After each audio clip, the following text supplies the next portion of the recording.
जय हिंद जय भारत। आज की इस वीडियो में हम लोग समझने वाले हैं कि क्या हथियार रखना लीगल है या फिर नहीं। अगर हथियार रखना लीगल है तो इसके लिए हमें लाइसेंस कहाँ से मंगवाना चाहिए और लाइसेंस मिलने के बाद हमें हथियार कैसे मिलता है, और अगर हम बिना लाइसेंस के अपने पास हथियार रखते हैं तो इसका क्या सजा होता है, इस चीज को समझेंगे। अगर भारत के किसी भी नागरिक को ये लगता है कि उसकी जान को खतरा है, उसकी जान को खतरा है, तो सरकार द्वारा उसे सिक्योरिटी दिया जाता है, सरकार द्वारा उसे सुरक्षा दिया जाता है। लेकिन देखिए, सरकार आखिर किस किस व्यक्ति को सुरक्षा देगी? सरकार हर एक व्यक्ति को तो ढूंढ ढूंढ के सुरक्षा नहीं दे सकती है, और ऐसे बहुत से लोग हैं जिनको अपनी जान की खतरा होती है, जिनको सेल्फ डिफेंस के लिए हथियार चाहिए होता है, तो उसके लिए सरकार जारी कराती है आर्म्स लाइसेंस। आर्म्स लाइसेंस क्या होता है? आर्म्स लाइसेंस होता है कि सरकार आपको लाइसेंस दे देती है कि आप इस हथियार को चला सकते हैं अपने सेल्फ डिफेंस के लिए।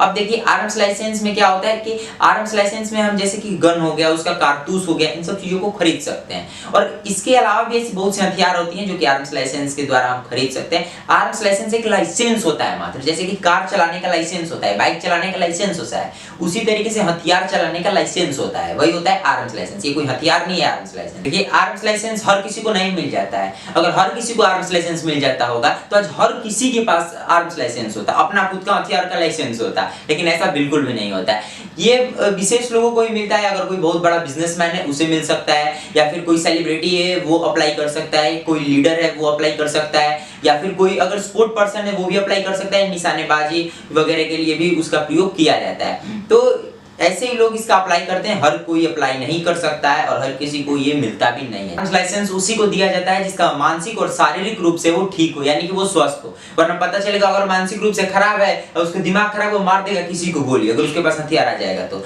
इससे तो दिक्कत हो सकती है। इसलिए आर्म्स लाइसेंस उसी को दिया जाता है। उसके पहले उसका हेल्थ भी चेक कर लिया जाता है ताकि वो हर तरीके से सही है ना, उसको कोई दिक्कत तो नहीं है, उसके बाद उसको आर्म्स लाइसेंस दिया जाता है। और इसके लिए आवेदन फॉर्म भी होता है जिसको भी भरा जाता है। इसमें आपको अपनी पूरी जानकारी देनी होती है, हमारे पास संपत्ति कितना है, क्या है, डेट ऑफ बर्थ, पिता का नाम, जितनी संपत्ति है, क्या जमीन है, क्या नहीं है, क्या काम करते हैं, हर चीज डिटेल में इसमें आपको देना पड़ता है। इसमें आपको बताना पड़ता है कि आपको किस तरीके का हथियार चाहिए और आखिर वो हथियार आपको क्यों चाहिए, ये सब कुछ आपको बताना पड़ता है। अब देखिए, इसका प्रोसेस समझते हैं कि इसका क्या प्रोसेस होता है। आर्म्स लाइसेंस जारी करने का अधिकार डिस्ट्रिक्ट मजिस्ट्रेट के पास होता है, जिसे कि हम लोग डीएम बोलते हैं। और इसका कोई फिक्स टाइम नहीं होता है कि किस टाइम पे ही ये आर्म्स लाइसेंस हमको मिल सकता है, कि जैसे कि 6 महीने में मिल गया, 5 महीने में मिल गया, 10 महीने में मिल गया। अगर कोई आपसे ऐसा बोल रहा है कि हम 5 महीने में आपको दिला देंगे आर्म्स लाइसेंस, 10 महीने में दिला देंगे, 1 साल में, 2 साल में, ऐसा इसका कोई फिक्स टाइम नहीं होता। आपको 1 दिन में भी मिल जाएगा, आपको इसके लिए 1 हफ्ते भी, अब 1 दिन में नहीं मिलेगा, 1 हफ्ते आपको लग सकते हैं, 2 हफ्ते लग सकते हैं, 1 महीने लग सकते हैं, 2 महीने, 5 महीने, 6 महीने, 10 महीने, 1 साल,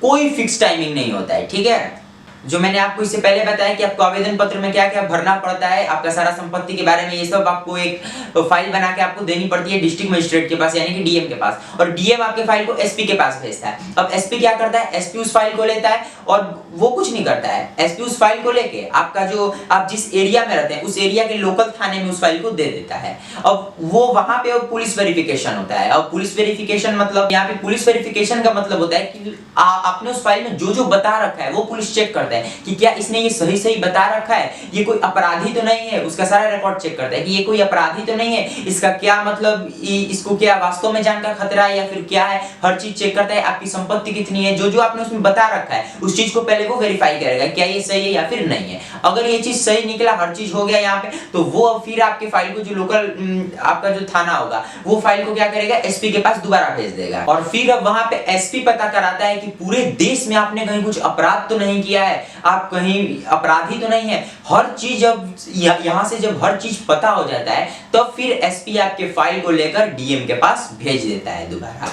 अब डीएम उस व्यक्ति को जिसने अप्लाई किया है आर्म्स लाइसेंस के लिए, उसको अपने ऑफिस में बुलाता है और ऑफिस में बुलाकर उसका इंटरव्यू लेता है। अब आखिर ये इंटरव्यू किस लिए लेता है? देखिए, इंटरव्यू में क्या होता है, इंटरव्यू में वो पूछता है कि आपको हथियार क्यों चाहिए, आपको हथियार कैसा चाहिए, आपके जान का आखिर क्या खतरा है, आपका कहीं मतलब आप अपराधी तो नहीं है, ये हर चीज इंटरव्यू में वो आपसे पूछ लेता है। डीएम का इतना पावर होता है कि अगर उसे मन किया, हर चीज आपका सही होने के बाद, हर फाइल हर चीज सही होने के बाद, अगर डीएम को मन नहीं किया कि लाइसेंस इसको नहीं देना है तो लाइसेंस वो नहीं देगा आपको। अगर उसको मन किया कि लाइसेंस देना है तो अगर वो आपका कहीं हल्का फुल्का गलती भी रहेगा फिर भी आपको लाइसेंस दे देगा। यानी टोटल अधिकार लाइसेंस देने का डीएम के पास ही होता है, इसलिए आपको डीएम को मनाना चाहिए। ठीक है, तो आपका हर चीज कौन चेक करता है? डीएम चेक करता है, डिस्ट्रिक्ट मजिस्ट्रेट चेक करता है। उसके पास इतना पावर होता है, मन किया तो लाइसेंस देगा, मन नहीं किया तो लाइसेंस नहीं देगा, चाहे आपका फाइल सही हो चाहे गलत। कोई भी लाइसेंस 5 साल के लिए वैलिड होता है। पहले इसका समय कम था, शायद इसका समय 3 साल के आसपास में था, और इसका समय 5 साल हो गया, यानी कि 5 साल के लिए आपका आर्म्स लाइसेंस वैलिड है। इसके बाद आपको दोबारा लाइसेंस बनाना पड़ता है। इलेक्शन के टाइम पर कभी कभी किसको किसको लाइसेंस मिला है डिस्ट्रिक्ट में, ये तो पता ही होता है, इसको तो नोट रखा जाता है। तो क्या करती है पुलिस की, उसको जमा कर लेती है, हथियार को जमा कर लेती है अपने पास। क्योंकि देखिए इलेक्शन के टाइम पे बहुत से हथियार से भी फायरिंग की जाती है, बहुत सी बंदूकों से फायरिंग की जाती है।